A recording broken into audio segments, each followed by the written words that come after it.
राजा विक्रमादित्य अपने साहस और न्यायप्रियता के लिए प्रसिद्ध थे। एक दिन उनके दरबार में एक अजनबी आया।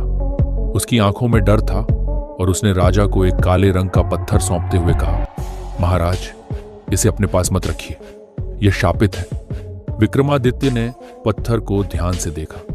उसमें एक अजीब चमक थी, मानो वह जीवित हो। राजा ने पूछा, इस पत्थर में क्या रहस्य है? अजनबी कांपती आवाज में बोला, जो भी इसे रात के समय देखता है वह रहस्यमय तरीके से गायब हो जाता है। राजा विक्रमादित्य को चुनौती स्वीकार करना पसंद था। उन्होंने रात होते ही अकेले कक्ष में जाकर पत्थर को देखने का निश्चय किया।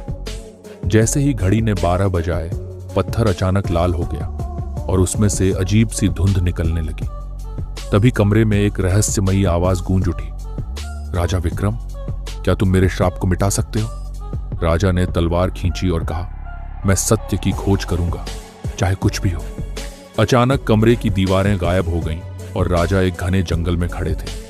उनके सामने एक विशालकाय किला था, जिसके द्वार पर वही अजनबी खड़ा था, लेकिन अब वह एक भयानक राक्षस बन चुका था। उसने दहाड़ते हुए कहा, तुमने मेरी परीक्षा ली, अब मैं तुम्हारी परीक्षा लूंगा। राजा बिना डरे तलवार लेकर राक्षस पर झपट पड़े।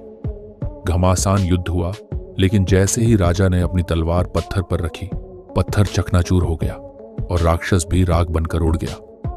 अचानक राजा वापस अपने कक्ष में थे, लेकिन अब पत्थर का अस्तित्व ही मिट चुका था। तभी एक धीमी आवाज आई, तुमने श्राप तोड़ा, अब यह पत्थर किसी को नहीं सताएगा। राजा मुस्कुराए और सिंहासन पर बैठ गए, लेकिन उनके मन में एक सवाल था, क्या यह सब सच था या महज एक सपना?